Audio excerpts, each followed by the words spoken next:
everybody, and welcome to yet another episode of the Digital Stadium. The name is Larry, and it's just after the end of the AFCON stages, the group stages, in which, well, we had peculiar results all around. It didn't really get exciting except for a few matches. I'm going to get into that. The first match we're going to talk about, of course, is the biggest disappointment of AFCON this year. That is the Burkina Faso match.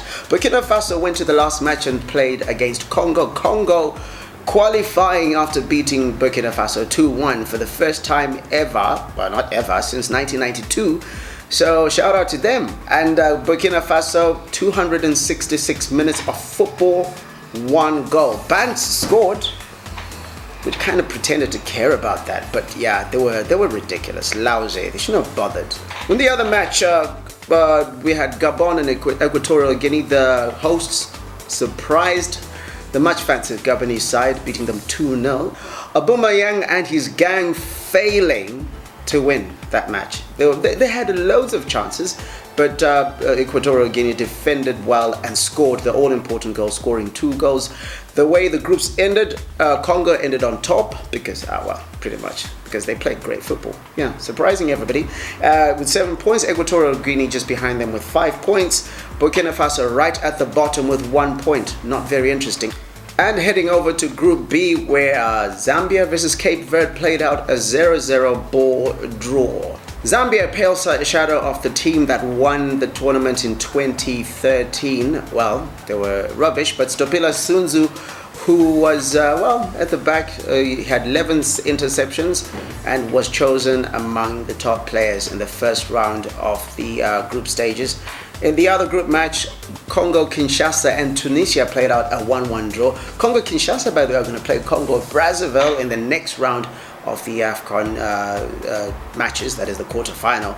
And, well, it's going to be interesting for the commentators. Is he going to call them Kinshasa versus Brazzaville? It's going to be weird.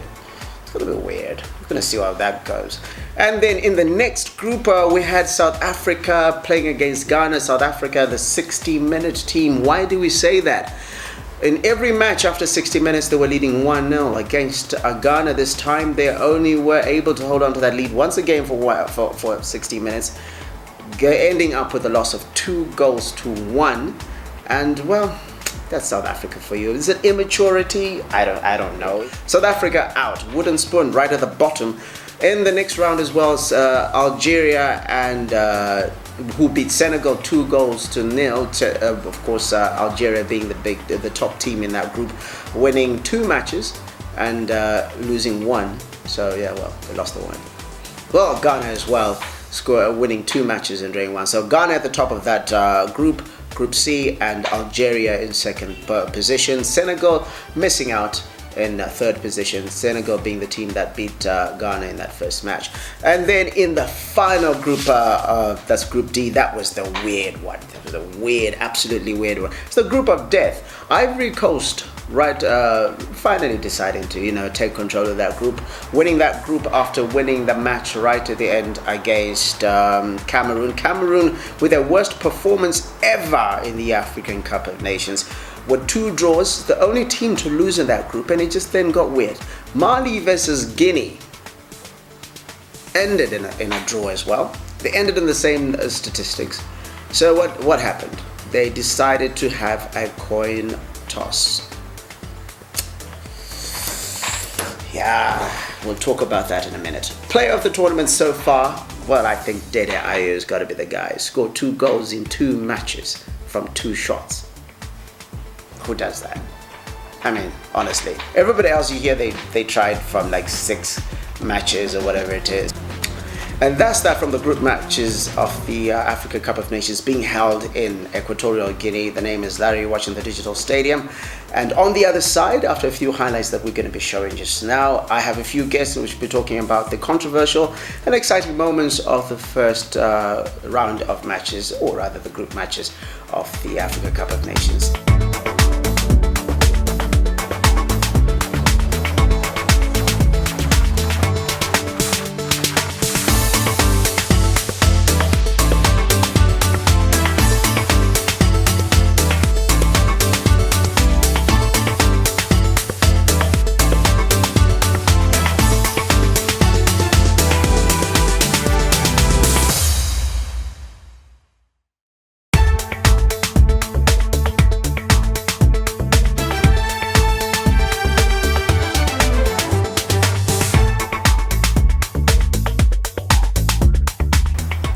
And it's a warm welcome back to the Digital Stadium AFCON edition. As I say before the break, I will be having a guest, and his name is Brian Gondo. He's our script writer, kind of script writing. I don't know what script writing is. Our researcher. Let's go with that.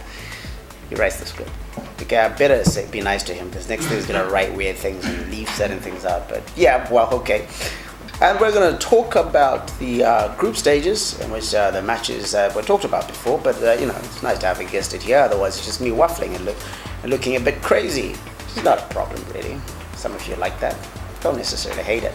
But right now, I'm going to talk to Brian Gondo, and he's going to give us his opinion as well as who he's going to tip for the winner of AFCON.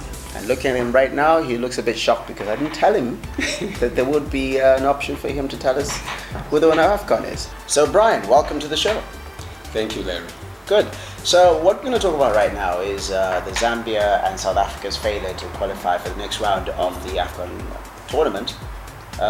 What's wrong with Southern Africa? What are we failing? Besides, of course, Zimbabwe failing to qualify and everybody else in Southern Africa failing to qualify, what do you think is the problem? Well, I think if you look at South Africa, coming into the tournament, we all had high hopes that they would go far. I mean, they knocked out Nigeria in the run-up to the tournament. And Nigeria are the defending champions. So, they had that billing to be a tournament team. But coming into the tournament, I think the loss of Senzo Meyiwa as a goalkeeper and captain as well affected them a lot. Yeah. And they also obviously lost Itumele Ngune, who's the backup goalkeeper. So they had a crisis in terms of the goalkeeping position. So do you think that made a difference? I think that made a difference. I mean, I suppose because they were changing keepers every other match. Exactly. So there was lack of stability at the back. There was lack of stability at the back. One of the central defenders, I think it was Hlachwayo, he was injured in one of the earlier games. He didn't play any of the second round, third round games. So there wasn't any consistency at the back. And teams defend as a unit. Defensive work is really the goalkeeper, the center halves. You need that team together. Yeah, but that being the case, you have to say at the end of the day that if you can get the game correct for 60 minutes, like South Africa did, you should be able to finish the next 30 minutes. So it's not really about setting up or missing players. It's down to something else that's going on. Are you saying that Senzo Meyiwa or Itumele Ngune are responsible for the other 30 minutes that's missing? Not at all. I think there are a number of other factors involved in their losses. For me, South Africa haven't quite managed to manage games, right? So they've been excellent for the first 60 minutes, but they failed to close out games. And one of the reasons they failed to close out games, I think, is because they're a bit tactically naive. They're going all out for a win rather than trying to conserve what they have and get the 3 points. Exactly. Park the bus, you've got the lead. See Okay, that's them. Next thing, Yaya Toure. Yaya Toure, what's going on with him? He's been ridiculously poor this tournament. Yaya Toure is a case of Dr. Jekyll and Hyde. He plays excellently for Manchester City. But when you look at this, I wouldn't go so far. When you look at the same player, this season he hasn't been that good. This season he hasn't been good, but I think but of course they're missing him strangely enough for a lot of players, especially players who went to the World Cup. If you look at players who went to the World Cup, the German players, the Argentinian players. Messi scoring, Alexis Sanchez is scoring. Yeah, but these are exceptional talents. Okay, carry on. So if you look at, Mesut Ozil at Arsenal, he's been lethargic. He's been injured. You can't be lethargic. For example, you can't say you failed to turn up for a date if you didn't know where the club was.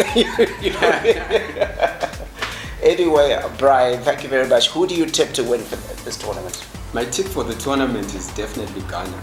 I think they will go far. They have a lot of experienced players who've played at AFCON before. They've got the informed player of the tournament for me, which is Andre Ayew. Scored 2 goals. He's been excellent in the 3 matches that they've played. They've got a highly experienced coach in Avram Grant. So I think the tactics are right. The balance in the team is right. There's experience, there's youth, There's a lot of enthusiasm, so I think they'll win the tournament. So there you heard it. The tip for the tournament from our guest Brian Gondo is that guess who's going to win it? Ghana.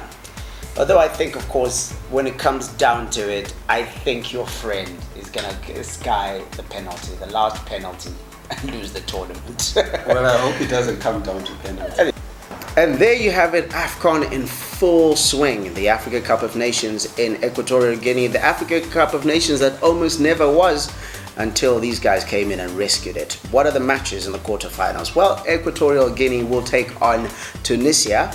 And the clash of the Congos, Congo-Kinshasa, otherwise known as the DRC, versus Congo-Brazzaville. Also in the other matches, Ghana taking on Guinea. Is it a GG there? We have no idea what's going on. And finally, Ivory Coast against Algeria. That is a match to die for. Two African top dogs slugging it out in the Equatorial Guinea. The name is Larry. We will be back with another Digital Stadium AFCON edition in a few days. Keep an eye out. Follow us on Facebook, Digital Stadium, and for everything else, follow us on the links on the screen right now. The name is Larry. Take care of yourself, and we'll see you next time.